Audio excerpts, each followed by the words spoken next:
This audio is brought to you by Muslim Central.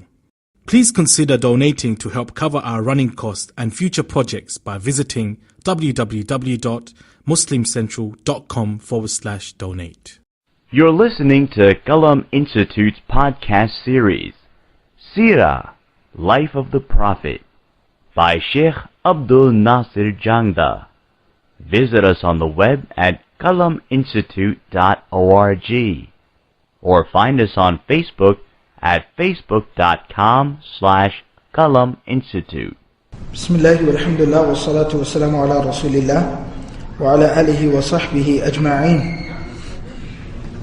So inshallah we're starting back up our study of the life of Rasulullah sallallahu alayhi wa sallam, As-Seerah Nabawiyyah, the prophetic biography. It's been, for those who attend either online or here in person, it's been quite a bit of a gap. We were studying it before Ramadan.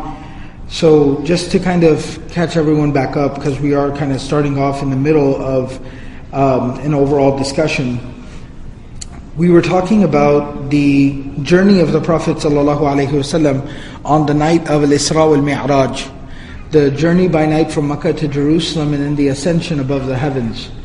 What we had covered so far is when exactly the Mi'raj occurred, and the fact that it occurred about a year before the Prophet ﷺ migrated from Mecca to Medina. The Mi'raj took place, this journey took place at a very critical and crucial point in the life of Rasulullah ﷺ. He had suffered the loss of the two most beloved people in his life, his wife Khadija radiallahu ta'ala anha and his uncle Abu Talib. And after the death of these two individuals that were so beloved to the Prophet ﷺ, and it was personally a very significant loss in the life of Rasulullah ﷺ, that after this, and the situation in Mecca became much more dire. It became very difficult to remain in Mecca and to continue to preach and teach in Mecca. So much so that the Prophet ﷺ, after Abu Talib passed away, that protection that was granted to the Prophet ﷺ on behalf of Abu Talib, it was gone now, it was no longer there. So the Prophet ﷺ found it a lot more difficult to remain in Mecca and to continue to preach and teach in Mecca, because many of the troublemakers in Mecca felt that they had open access to the Prophet ﷺ now to persecute him, to refute him, to be aggressive and confront him. So the Prophet ﷺ decided to look outside of Mecca. And at this point in time, he took the journey to Ta'if, which we studied in great detail. And when the Prophet ﷺ was met with the rejection at Ta'if, when the people of Ta'if not only turned down the message of the Prophet ﷺ, but in fact they stoned him. They were very aggressive with him. And not only that, but when the Prophet ﷺ attempted to return back to Mecca, he was basically blocked out of Mecca until Mut'im bin Adi did not grant the Prophet ﷺ protection. He was not able to come back into Mecca. So he's dealing with a very, very difficult situation at this point. And at this point in time, at night, the Prophet ﷺ was approached by Jibreel alayhi salam, along with a couple of other angels. We talked about how they basically opened the chest of the Prophet ﷺ and cleansed his heart. And then they took, an animal was brought to the Prophet ﷺ, the buraq. And the Prophet ﷺ boarded this animal, rode this animal, and they started taking the journey. And along the way, Jibreel alayhi salam stopped the Prophet ﷺ at certain spots, at certain points, like Al-Madinatul Munawwara. And they prayed at all these locations. Turi Sina, where Musa alayhi salam had spoken to Allah subhanahu wa ta'ala. Baytul Lahm, where the birthplace of Isa ibn Maryam, Isa alayhi salam. And they prayed at all these different spots and locations. Not only that, but after they stopped at these certain points and they prayed at these certain places, they continued the journey. And the Prophet ﷺ saw some very interesting things along the way. He saw good and bad people, people who were undergoing great punishment. And he kept asking Jibreel alayhi salam, Man ha'ula, man ha'ula, who are these people, who are those people? And he was informed, like he saw people whose head was being crushed over and over again, repeatedly. And he said, who are these people? And Jibreel alayhi salam told the Prophet sallallahu alaihi wasallam, these are people who used to consume usury and interest. He saw people whose tongues and lips were being cut off with iron scissors. And he said, who are these people? Why is this happening to them? And he said, these are the people that would backbite, would slander people, would dishonor other people. And the Prophet ﷺ witnessed all this along the way. And as they continued this journey, the Prophet ﷺ kept seeing all these very, very interesting things. Basically, it was manifestations of different sins, major sins, and similarly good deeds. The Prophet ﷺ saw people who would plant a seed and immediately the crop would grow out of their seed. They didn't have to wait for 6 months or 8 months for the crop to grow out. They would put the seed in the ground and immediately would grow out, and they would cut the crop, and then immediately they would put a seed in the ground again and another crop would grow out. And he said, who are these people? And Jibreel alayhi salam informed the Prophet ﷺ, these are people who strive in the path of Allah. So he kept seeing these things all along the way. So where we left off this journey from, so there are two parts. I had explained this in the previous sessions. There are two parts to this night. There is Al-Isra, which is the journey by night from Mecca to Jerusalem, Wal-Mi'raj, and then the ascension above the heavens, rising up into the sky. So we are still in the part of the journey that is Al-Isra. So we've reached a point where the Prophet ﷺ, the narration says, وَبَيْنَ هُوَ يَسِيرٌ إِذَا بِإِمْرَأَةٍ حَاسِرَةٍ عَنْ ذِرَاعِهَا وَعَلَيْهَا مِنْ كُلِّ زِينَةٍ خَلَقَهَا اللَّهُ تَعَالَى. The Prophet ﷺ saw a woman who was lifting up her dress and showing her leg in a very luring, seducing type of manner, and she was extremely beautiful. And the Prophet ﷺ, فَقَالَتْ يَا مُحَمَّدْ أَنظِرْنِي أَسْأَلُكَ. And this woman says to the Prophet ﷺ, "O Muhammad, wait for me." Because the Prophet ﷺ is passing by on the buraq. She says, wait, I want to ask you something. فَلَمْ يَلْتَفِتْ إِلَيْهَا. The Prophet ﷺ did not look towards her. فَقَالَ مَا هَذِهِ يَا جِبْرِيلِ. The Prophet ﷺ said, what is this, O Jibreel? قَالَ تِلْكَ الدُّنْيا. He said, that is the dunya. أما إنك لو أجبتها لاختارت أمتك الدنيا على الآخرة. And he said, O Messenger of Allah, if you would have stopped and answered this woman, because she was trying to lure you, call your attention, if you would have stopped and turned your attention towards her, your ummah would have chosen the dunya over the akhirah. وَبَيْنَا هُوَ يَسِيرٌ. And then the Prophet ﷺ continued to move on forward. So right here we see another manifestation, another metaphor, that the dunya is not only just very attractive and appealing, in the form of this attractive and appealing creature, but not only that, but it is flaunting its beauty, trying to call the attention of the Prophet ﷺ, but he turned away from it and he did not pay any attention to it, and he kept going forward. وَبَيْنَا هُوَ يَسِيرٌ فَإِذَا هُوَ بِشَيْءٍ يَدْعُوهُ مُتَنَحِيًا عَنِ الطَّرِيقِ. And the Prophet ﷺ kept moving forward, and then there was something. And it's very interesting that the narration describes that فَإِذَا هُوَ بِشَيْءٍ, it was something. Not even being able to ascertain exactly what it was, but something that was away from the path, that was off into a dark, distant corner. See, this is very expressive language, it's very visual, it's very symbolic. It was something that was hidden away in a dark, deep, faraway corner. And it was calling the Prophet ﷺ, Halumma ya Muhammad, Halumma ya Muhammad, come here O Muhammad, come here O Muhammad. فقال جبريل سر يا محمد. Jibreel alayhi salam said, O Messenger of Allah sallallahu alayhi wasallam, keep going. Don't even look in that direction. فقال من هذا. The Prophet sallallahu alayhi wasallam said, who is that? قال هذا عدو الله إبليس. That's Iblis, that's the shaitan. أراد أن تميل إليه. He wants to distract you from the path. He wants you to lean. He wants you to veer off the path in his direction. أراد أن تميل إليه.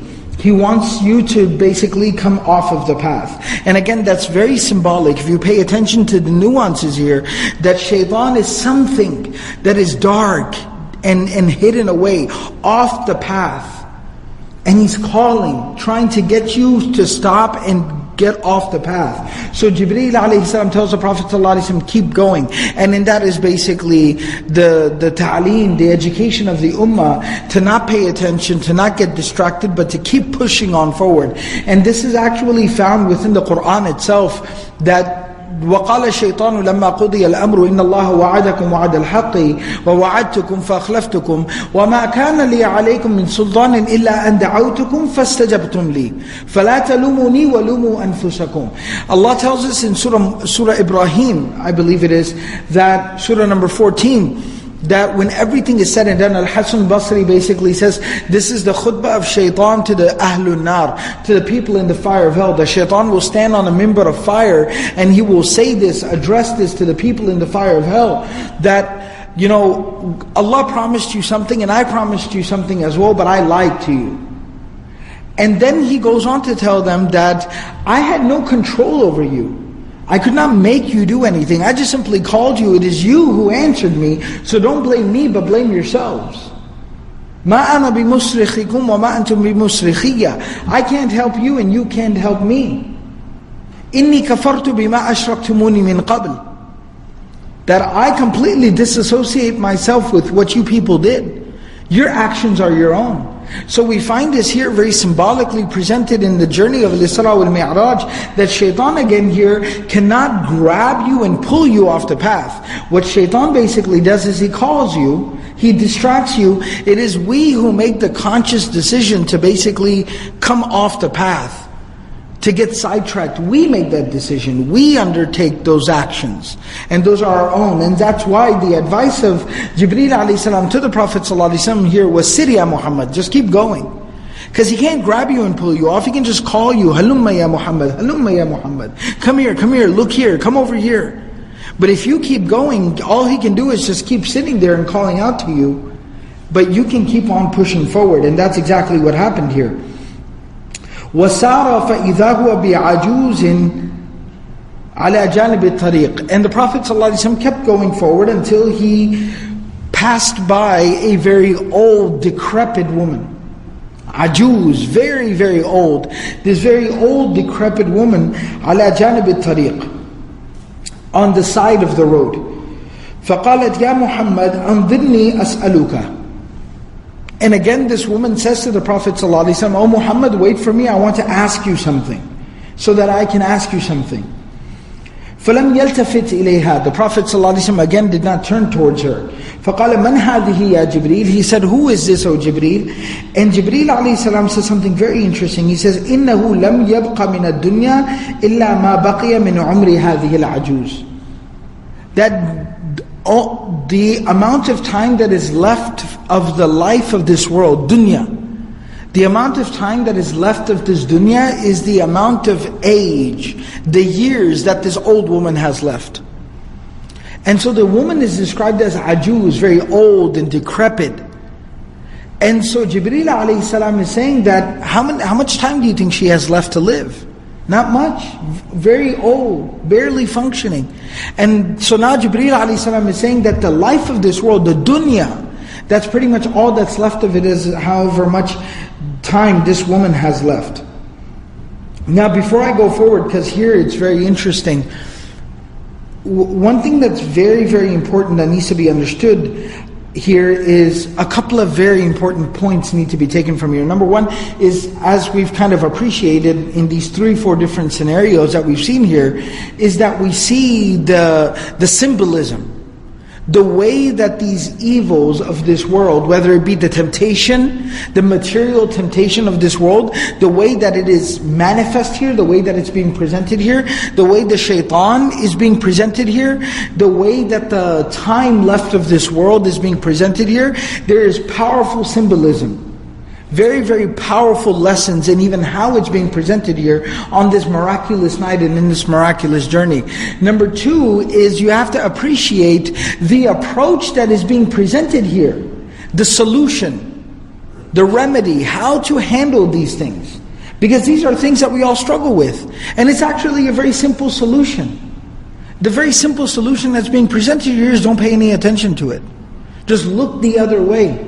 Because you got to understand that the only power that these things have, whether it be the material temptation of dunya, whether it be shaitan and his, basically his salesmanship, or whether it be the amount of time and duration, basically trying to capitalize on this life in this world, the solution presented to the Prophet ﷺ, that is being presented to us through the Prophet ﷺ, is the same. And it's actually a very simplistic solution. But see, that's the nature of our deen. We have to understand that sometimes it's not it might be a very complicated problem, but a lot of times the most complex problems have the simplest solutions. And the very simple solution that's being presented here is just keep looking forward and just keep pushing on. When you have a goal, when you have an objective and you have a goal and a target in front of you, and you are working towards that goal and target, you can read a lot of these self-help books, you can talk to, the business gurus, you can talk to these life coaches, you can read psychology, you can basically study all these different things, and what they basically tell you is that obstacles and distractions are a natural part of life. And anytime you set a goal or a target for yourself, the way to succeed, the way to overcome, is to keep your eyes on the prize and to keep pushing forward. That when a hurdle appears, you jump over the hurdle. You don't stop all of a sudden. When track and field, when they run the track and there's hurdles, what do they do? What does the athlete do? When he approaches the hurdle, he stops and he goes, "This is a very interesting hurdle. Let me measure it. Let me see how tall this hurdle is. Very interesting. What color is it? Wow, fascinating. I wonder where they made this, how they made this, why they make this." He doesn't get into all that. He's got his eye on the finish line. And when he approaches the hurdle, he sees the hurdle. It's not like he doesn't see it, he doesn't hear it. He can see it right in front of him, but he makes up his mind that my goal, my target is that finish line that I see over there, the stripe. So when he approaches the hurdle, he already braces himself, prepares himself to do what? In about 2 steps, I'm about to jump over this. And the more focused he is, the more prepared he is, the more willing he is, the more easily he clears that hurdle. It's a very simple example, a very simple scenario, a simple solution. And that simple solution is presented to us through the example of Rasulullah ﷺ here. And why is this being communicated to us? Why did this occur? If we want to get philosophical for a second, why did this happen? Why did this happen on this night? This is a night that's meant, as we're going to read on further, but we already all basically know the overall conclusion of the journey of Al-Isra wal-Mi'raj. This is the Prophet ﷺ being able to meet Allah subhanahu wa ta'ala, go to Allah subhanahu wa ta'ala, and receive comfort and consolation with Allah subhanahu wa ta'ala, to engage in a conversation and a dialogue with Allah. That's the objective here. Why is all of this happening? This all just seems unnecessary. This is like clutter. Why would this be happening? And then on top of that, why is this being communicated to us by the Prophet ﷺ? It's because there's a profound lesson in this. That in our journey of reaching Allah subhanahu wa ta'ala, see, that's our goal and objective. Just like the Prophet ﷺ, this whole night, the goal, the objective is to go to Allah. But these are obstacles and hurdles being presented, just like we will face these obstacles and hurdles, and we just have to overcome them. We have to be able to get over them, get by them, and just keep on moving forward. And that's the solution that's presented here. The third thing that I'd like to mention here that's very important as an observation, the third lesson, is that understand one thing. We all know the maqam, we all know the makana, we all know the status of Rasulullah sallallahu alaihi wasallam. Right? Sayyidul Mursaleen, Sayyidul Awwalina wal Akhirin, Imamul Anbiya'i wal Mursaleen. As we're going to see, when he reaches Baytul Maqdis, when he reaches Jerusalem, Al-Masjidul Aqsa, we all see exactly what ends up happening. Some of you might already know, but we're going to read about it. The status of the Prophet ﷺ is made very, very apparent and obvious. So, the Prophet ﷺ is the most knowledgeable human being that ever walked the face of this earth. He is the most beloved of Allah's creation to Allah subhanahu wa ta'ala. He is the most dignified, honorable human being that has ever lived. But the Prophet ﷺ does something very specific here. The Prophet ﷺ turns to Jibreel a.s. and he says, Ma hadha? Man hadha? Man hadihi? Who is she? What is that? What is going on over here? What is this? He inquires of Jibreel a.s. He asks him, what's going on? Explain to me what this is. And this worked on the other way as well. When Jibreel a.s. comes to the Prophet ﷺ, the hadith of Jibreel, where he asks the Prophet ﷺ, Mal Islam, Mal Iman, Mal Ihsan. So it works in the reverse as well to show you the status of the Prophet ﷺ. But there's another very important teaching that is implemented here, and that is you and I, we might not have the answers to all the problems and all the situations that we are faced with. And that's okay. No one is supposed to have all the answers. Only Allah subhanahu wa ta'ala has all the answers. We might not have all the answers. We're not supposed to have all the answers, and there's nothing wrong with that. But what we do have to understand is that when you need help, when you don't understand something, when you feel uncertain or unsure about something, don't be afraid to ask. Don't be afraid to get some help. فَاسْأَلُوا أَهْلَ الذِّكْرِ إِن كُنتُمْ لَا تَعْلَمُونَ. If you don't know, then ask the people who do know. And this is a Quranic edict, this is a Quranic maxim, this is something that is presented within the Quran, that is a universal teaching of the Quran, that any time you are faced with any set of circumstances and you're not completely sure what you're dealing with, ask. That's as simple as it is. And our first place to turn and to ask is Allah and His Messenger ﷺ.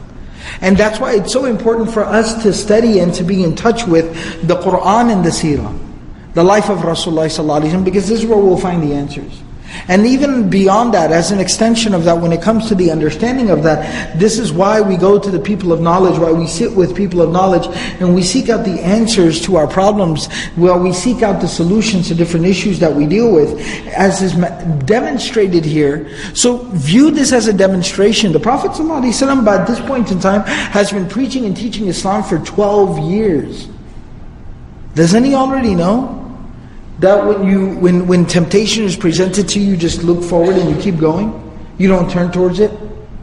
Doesn't he know that when shaitan calls you, you just put your head down and keep going forward? Of course he does. But this is demonstrated for us so that we can learn that if I don't know what I'm doing in a situation, don't be afraid to ask. Seek out the answers. Now the Prophet, and if somebody is able, somebody is determined and they are able to push through and find the correct course of action through these different distractions and obstacles and hurdles, then what waits on the other side? This is what we see now. Then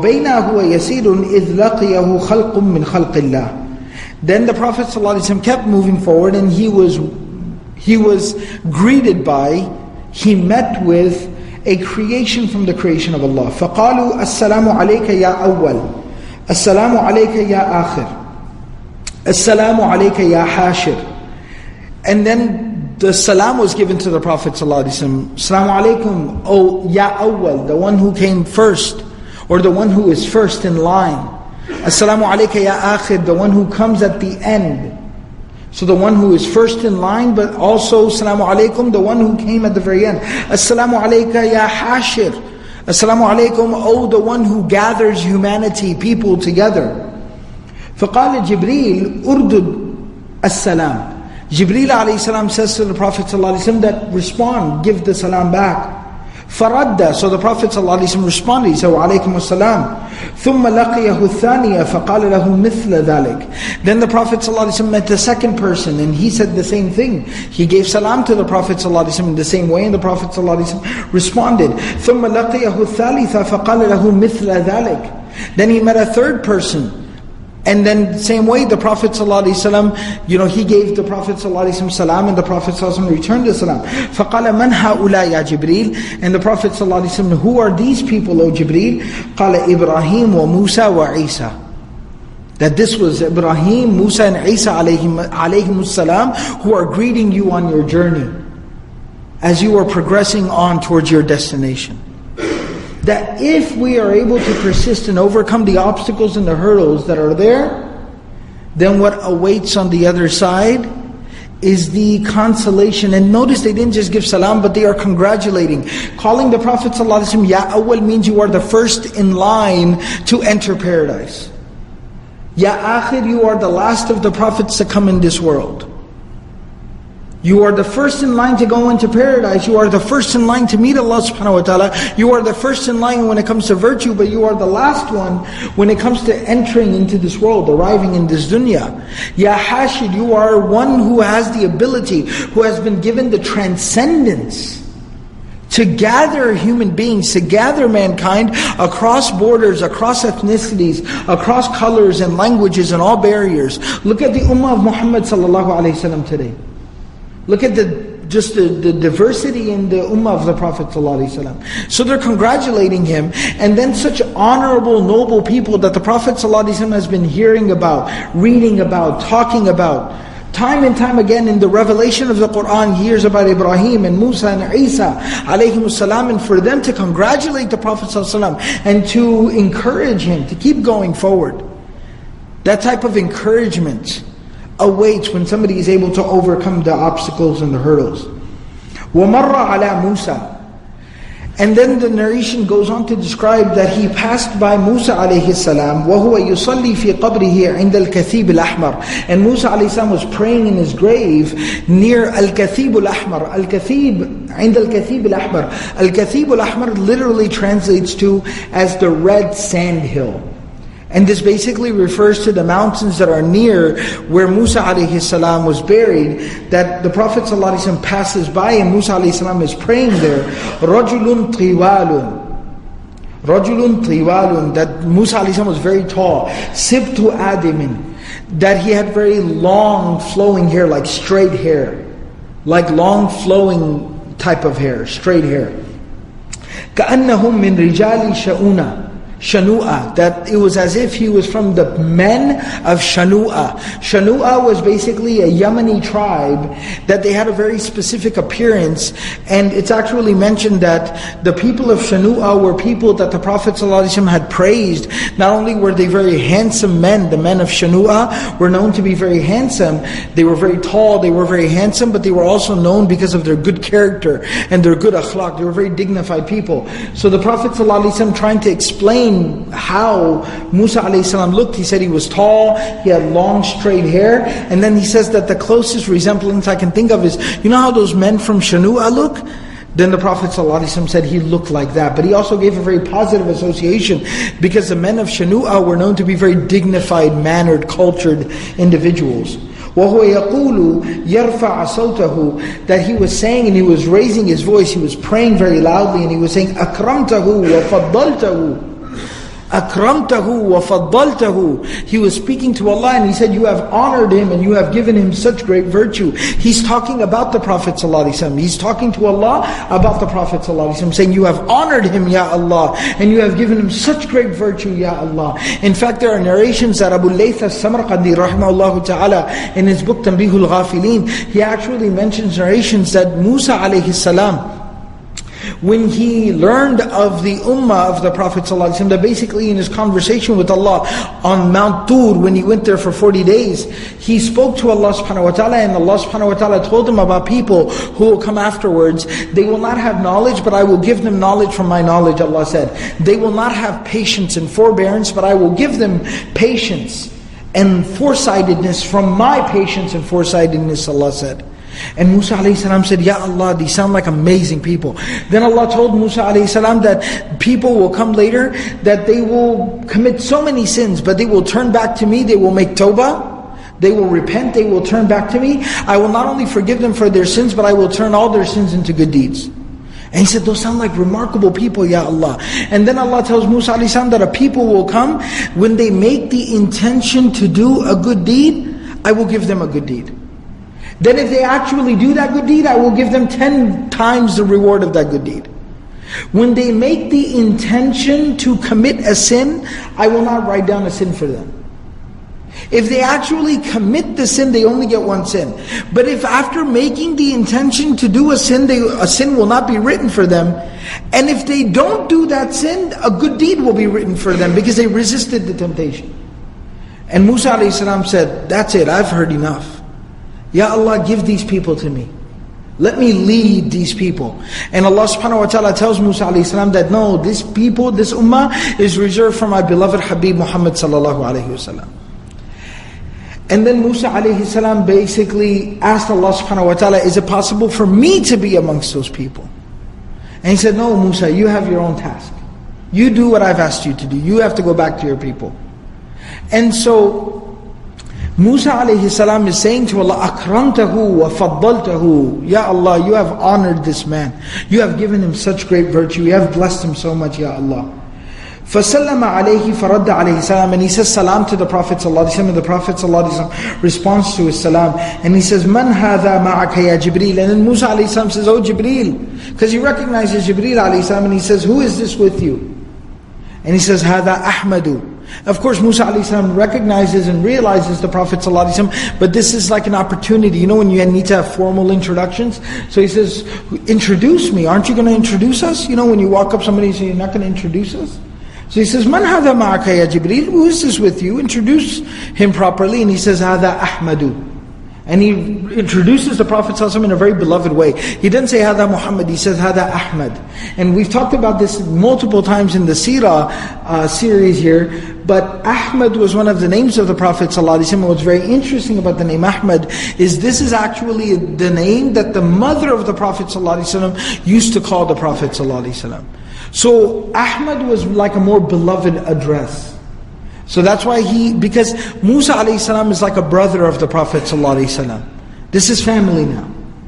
These are not formal introductions to strangers, this is family. Just like the Prophet ﷺ, we talked about this in the sessions on the journey to Ta'if. On the way back from Ta'if, when the Prophet ﷺ met Addas from Nainawa. When he met the Christian slave Addas. And when the Prophet ﷺ gave him da'wah and he accepted Islam, radiyallahu ta'ala anhu, when he accepted Islam, the Prophet ﷺ, when he found out he's from Nainawa, he asked him, do you know who Yunus is? He said, of course I know who Yunus is. How do you know who Yunus is? And he said, he's my brother. إِنَّكَ لَمِنَ الْمُرْسَلِينَ. You are from amongst the messengers. You belong to the brotherhood, the fraternity of messengers. So here he says, هَذَا أَحْمَدُ. This is your brother Ahmad.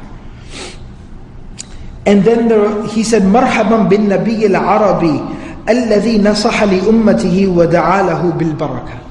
And then he said, marhaban, he said, welcome bin Nabi al-Arabi, for welcome to the Arab Prophet, alladhi nasaha li ummatihi, the one who gave sincere advice to his ummah, وَدَعَى لَهُ بِالْبَرَكَةِ, and then he made dua, that may Allah put barakah in your efforts. He made dua for the Prophet ﷺ, and then he said something very interesting, because the Prophet ﷺ was on his way to a meeting with Allah subhanahu wa ta'ala, so he said, سَلِّ أُمَّتِكَ الْيُسْرِ.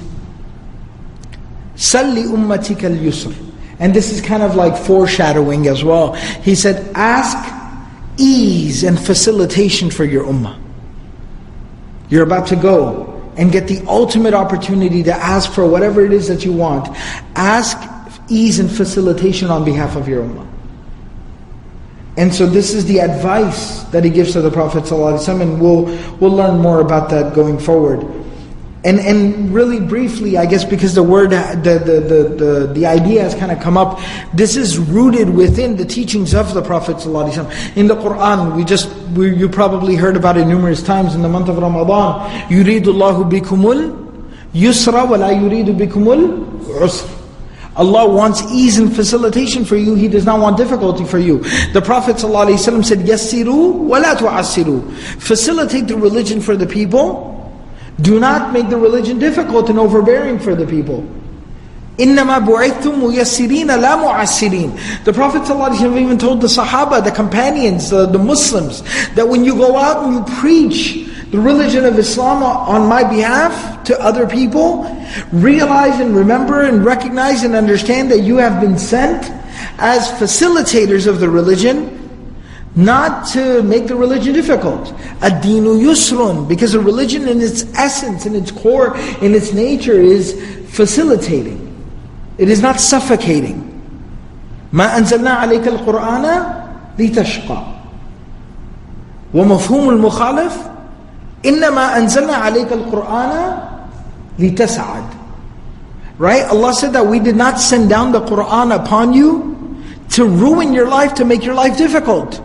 Mafhumul mukhalaf basically means that then what does that necessitate? That basically means what? We send down the Qur'an upon you so that you may thrive. We didn't send down the Qur'an on you to ruin your life. We sent down the Qur'an upon you to make your life, so that you would blossom, you would flourish, you would thrive. As individuals, as families, as communities, as a society, as a people, as an ummah, you would thrive. That's the purpose of this Qur'an, that's the purpose of this deen. فَسَارُوا, so they keep going forward. فَقَالَ يَا جِبْرِيلْ مَنْ هَذَا? And then the Prophet ﷺ says, who is this? He said, هَذَا Musa ibn Imran. This is Musa, the son of Imran. قَالَ وَمَنْ يُعَاتِبْ? The Prophet ﷺ says, who is he like screaming at? Because Musa ﷺ was very loud. And naturally the disposition of Musa ﷺ was that he was a very loud, imposing type of man. So he said, who is he yelling at? And he said, يُعَاتِبْ رَبَّهُ. He was talking to his Lord, his Master. He was talking to Allah. And then the Prophet ﷺ says, أَوَيَرْفَعَ صَوْتَهُ عَلَى رَبِّهِ? He would raise his voice in front of Allah like that? So Jibreel ﷺ says, إِنَّ اللَّهَ تَعَالَى قَدْ عَرَفَ لَهُ حِدَّتَهُ. Allah subhanahu wa ta'ala recognizes and has given Musa ﷺ the recognition of his status. Meaning he's not confused about the fact that he is the slave of Allah, huwa Abdullahi, that he is the slave of Allah. He recognizes that, but this is just how natural and organic his relationship with Allah is. And there's something beautiful in that as well. That understanding that we are always humble before Allah, we always know our place before Allah, but that does not prevent us from having a very real relationship with Allah. Whether it be crying, or it be pain, or it be happiness, or it be difficulty, talking to Allah. وَمَرَّ عَلَى شَجَرَةٍ. Then the narration describes, and then he passed by a tree. كَانَ ثَمْرُهَا السَّرْحِ. That the fruits of the tree were very widespread. And actually, I was looking at this phrase, this is an expression in Arabic, that when you say the fruits of a tree are very widespread, it describes the overall shape of the tree. That a tree whose branches reach out very far away, they're very widespread, and the fruit hangs very low from the tree. That's basically what it describes. Alright, so the tree was very wide, and the fruits were hanging very low from the tree. تَحْتَهَا شَيْخٌ وَعَيَالُهُ. And sitting underneath the shade of that tree was a very elderly man and his family around him. فَرَآ مَصَابِيحَ وَضَوْءًا. And the Prophet ﷺ saw that there were lights, lanterns, and lights that were basically around them. Like there was all these lights that were glowing around them. فَقَالَ مَنْ هَذَا يَا جِبْرِيلِ. He said, who is this, O Jibreel? قَالَ أَبُوكَ إِبْرَاهِيمُ. This is your forefather Ibrahim alayhi salam. فَسَلَّمَ عَلَيْهِ فَرَدَّ عَلَيْهِ السَّلَامِ. And he gave salam to the Prophet ﷺ, and the Prophet ﷺ returned the salam. وَقَالَ مَنْ هَذَا مَعَكَ يَا جِبْرِيلِ. And Ibrahim alayhi salam says, who is this with you, O Jibreel? And he says, هَذَا إِبْنُكَ أَحْمَدُ. This is your son Ahmad. This is your great-great-great-great-great-great-grandson Muhammad sallallahu alayhi wasallam. فقال مرحبا بالنبي العربي الذي بلغ رسالة ربه ونصح لأمته. And then again Ibrahim alayhi salam welcomes the Prophet sallallahu alayhi wasallam. Welcome to the era Prophet who delivered the message of his Lord and gave sincere advice to his ummah. Ya bunayya innaka laqin rabbaka al-layla. And he said, my beloved son, my beloved grandson, you will meet your Lord tonight. You will meet your Lord tonight. وَإِنَّ أُمَّتَكَ آخِرُ الْأُمَمْ وَأَضْعَفُهَا. And your ummah is the last of all the ummahs to come and the weakest of all the ummahs to come. فَإِنِ اسْتَطَعْتَ أَن تَكُونَ حَاجَتَكَ أَوْ جُلَّهَا فِي أُمَّتِكَ فَافْعَلْ.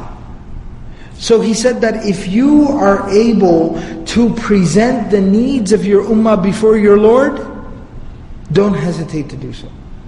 Like if you feel the need to make dua for your ummah, if you feel the need to, request something on behalf of your ummah, ease and facilitation from your Lord on behalf of your ummah, فَافْعَلْ. Then go ahead and do it and don't hesitate. Your ummah needs it. Your ummah needs you.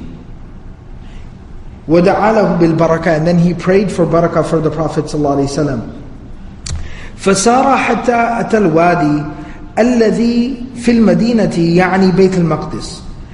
Then the Prophet ﷺ continued until he came upon a valley that was in the city, meaning Baytul Maqdis. فَإِذَا جَهَنَّمْ تَنْكَشِفُ عَنْ مِثْلِ الرَّوَابِ. And then the Prophet ﷺ was able to see the fire of hell. It was basically opened. And the Prophet ﷺ was able to see within it مِثْلَ الرَّوَابِ. It was like hills. And inside the Prophet ﷺ was able to see the fire of hell. فَقِيلَ, and here the Prophet ﷺ was interrupted while he's telling this. Some of the Sahaba radiallahu ta'ala anhum paused. Notice that there were no more pauses before this. فَقِيلَ. The Sahaba never interrupted. They listened very attentively, paid attention, soaked in everything. But here they paused. And they said, Ya Rasulullah, كَيْفَ وَجَدْتَهَا? O Messenger of Allah, what was it like? What was it like? So the Sahaba radiallahu ta'ala anhum are very, very astute. And they realize that this is something very serious. So they inquire. فَقَالَ مِثْلَ الْحُمَمِ مِثْلَ الْحُمَمِ. He said, these hills that I was able to see within the fire of hell that were shown to me, they were like burning coals. Each hill was like, like when you put charcoal inside of a fire and it becomes red. He said that's what the hills inside the fire of hell looked like. ثُمَّ سَارَ حَتَّى انْتَهَى إِلَى الْمَدِينَةِ. And this was outside of the city. And then the Prophet ﷺ describes that he continued on forward until he entered Jerusalem. He entered into that area of Baytul Maqdis. فَدَخَلَ مِنْ بَابِهَا الْيَمَانِ. And the Prophet ﷺ entered into the area, Jerusalem, around Baytul Maqdis, from the Babul Yamani, basically the door that was facing on the right side of the city. وَإِذَا عَنْ يَمِينِ الْمَسْجِدِ وَعَنْ يَسَارِهِ نُورَانِ سَاطِعَانِ. And then when the Prophet ﷺ got closer to the masjid, he saw that from the right of the masjid and the left of the masjid, there were two lights that were shining straight up into the sky. فَقَالَ يَا جِبْرِيلُ مَا هَذَانِ نُورَانِ. And he said, oh Jibreel, what are these two lights that are shooting like, beams up into the sky? And Jibreel ﷺ said, أَمَّا الَّذِي عَنْ يَمِينِكَ فَإِنَّهُ مِحْرَابُ أَخِيكَ دَاوُودَ. He said the light that's on the right side of the masjid, that's where the mihrab of Dawood ﷺ used to be. That's where the mihrab is basically this inset portion that is there at the front of the masjid. That's where the mihrab of Dawood ﷺ, your brother Dawood ﷺ used to be. وَأَمَّا الَّذِي عَنْ يَسَارِكَ فَعَلَىٰ قَبْرِ أُخْتِكَ مَرْيَمَ. And he said the light that is shooting up like a beam into the sky from the left of the masjid, that is emanating from the grave of your sister Maryam, the mother of Isa alayhi salam. That is the honor that Allah has bestowed upon the mother of Isa alayhi salam, Maryam. Salamun alayha. فَدَخَلَ الْمَسْجِدَ مِنْ بَابٍ فِيهِ تَمِيلُ الشَّمْسُ وَالْقَمَرُ.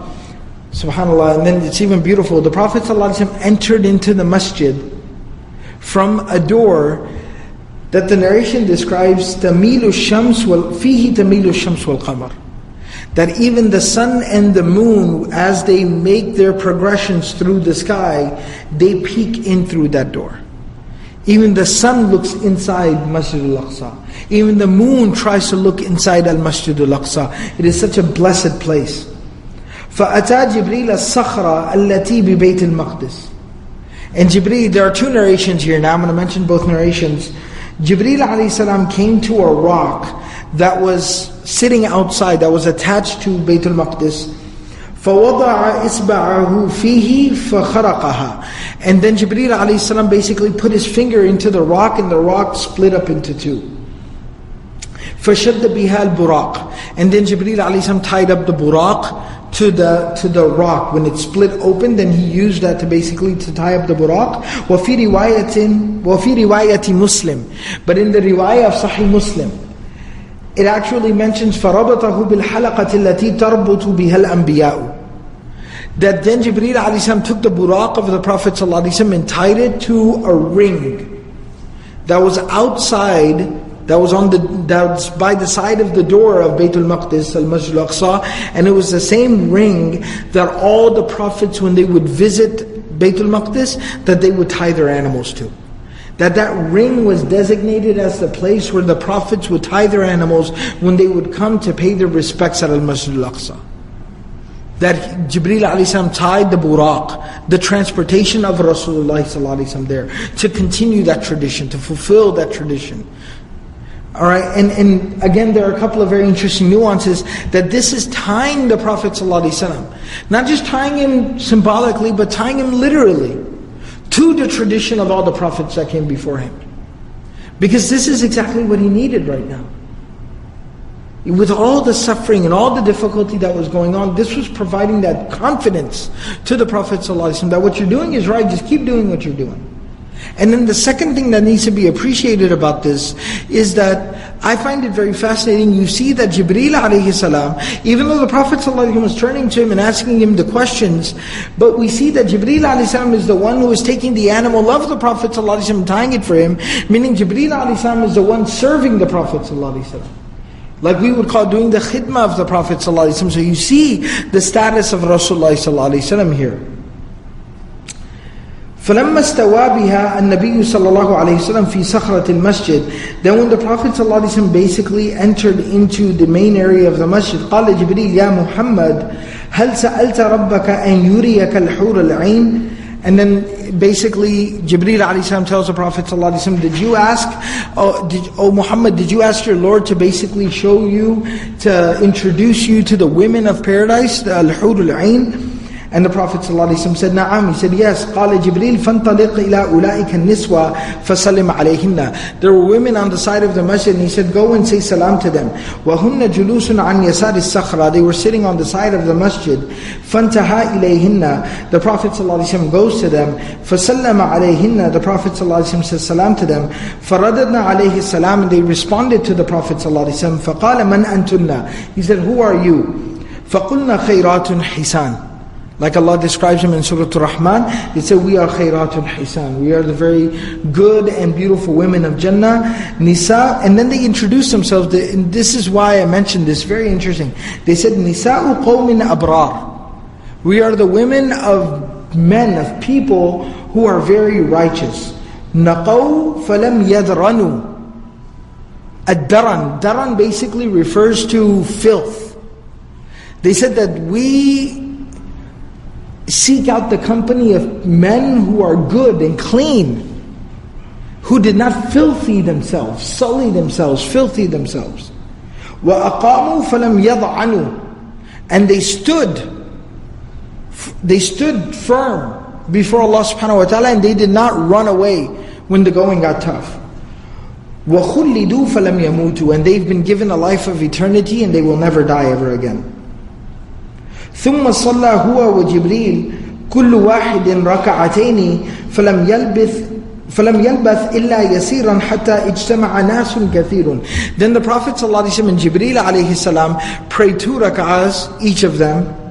And that is the sunnah of the Prophet ﷺ, tahiyyatul masjid, what we call. When you enter the masjid, you fulfill the right of the masjid by praying 2 rak'ahs. So they prayed 2 rak'ahs.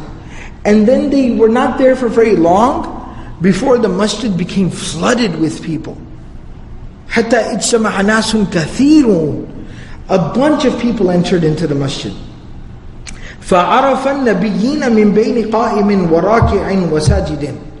And the Prophet ﷺ started looking around, and he started recognizing prophets of Allah. Some were standing, some were doing ruku', some were doing sujood. They were all offering their tahiyyatul masjid. ثم أذن مؤذن. And then somebody called the adhan. وأقيمت الصلاة. And the iqamah was called. فَقَامُوا يَنْتَظِرُونَ مَنْ يَأُمُّهُمْ. And they all stood up and then they all kind of stood up for a moment, you know, where it's kind of that, a little bit of awkwardness, like, who's going to lead? Right? So everybody kind of stood up, and then they're like, who's going to lead? فَأَخَذَ جِبْرِيلٌ بِيَدِهِ. And then Jibreel alayhi salam took the Prophet ﷺ by his hand, فَقَدَّمَهُ. And then he took him forward, فَصَلَّى بِهِمْ رَكَعَتَيْنِ. And then the Prophet ﷺ led 2 rak'ahs for all the Prophets that were there. وَفِي رِوَايَةٍ, another narration says, ثُمَّ أُقِيمَتِ الصَّلَاةِ. the iqamah was called فَتَدَافَعُوا حَتَّى قَدَّمُوا مُحَمَّدًا. And then they started saying, you should lead, no you should lead, no you should lead, no you should lead, until there was a consensus in the room that Muhammad sallallahu alayhi wasallam should lead. وَعِنْدَ الْوَاسِطِ عَنْ كَعْبٍ. There's yet a third narration here that says, فَأَذَّنَ جِبْرِيلٌ. Jibreel alayhi salam called the adhan. وَنَزَلَتِ الْمَلَائِكَةُ مِنَ السَّمَاءِ وَحَشَرَ اللَّهُ لَهُ الْمُرْسَلِينَ. That the angels descended down from the sky, and then all the prophets were gathered together, were escorted there by the angels, by the malaika. Like the Prophet ﷺ was brought by Jibreel alayhi salam, angels descended down from the sky who brought all these prophets and brought them together. فَصَلَّى النَّبِيُّ صَلَّى اللَّهُ عَلَيْهِ وسلم بِالْمَلَائِكَةِ وَالْمُرْسَلِينَ. And the Prophet ﷺ led the prayer, and not only all the prophets prayed, but all these angels, they prayed as well. فَلَمَّا إِنصَرَفَ, when the Prophet ﷺ finished the prayer, you know the Imam turns? That's from the sunnah of the Prophet ﷺ. The Prophet ﷺ, after he would get done leading the prayer, he would turn and face the congregation. So following his habit, his sunnah, the Prophet ﷺ, when he finished the prayer, he turned and faced towards the congregation. فَقَالَ جِبْرِيلُ يَا مُحَمَّدْ. And then Jibreel alayhi salam said, O Messenger of Allah sallallahu alayhi wa sallam, أَتَدْرِي مَنْ صَلَّى خَلْفَكَ. Do you know who just prayed behind you? And the Prophet ﷺ said, La, I'm not completely sure. So then Jibreel ﷺ tells the Prophet ﷺ, كُلُّ نَبِيٍّ بَعَثَهُ اللَّهُ تَعَالَى. Every single prophet that Allah ever sent. There's a riwayah, there's a narration in the Musnad of Imam Ahmad rahimahullah ta'ala that mentions over 125,000 prophets were sent. And there's another narration in the same chapter of the Musnad of Imam Ahmad, narrated by Abu Hurairah radiallahu ta'ala anhu, that mentions the Prophet ﷺ says that Allah subhanahu wa ta'ala sent over 300,000 prophets. And Jibreel alayhi salam is telling the Prophet ﷺ here, كُلُّ نَبِيٍّ بَعَثَهُ اللَّهُ. Every single prophet that Allah ever sent was here praying behind you.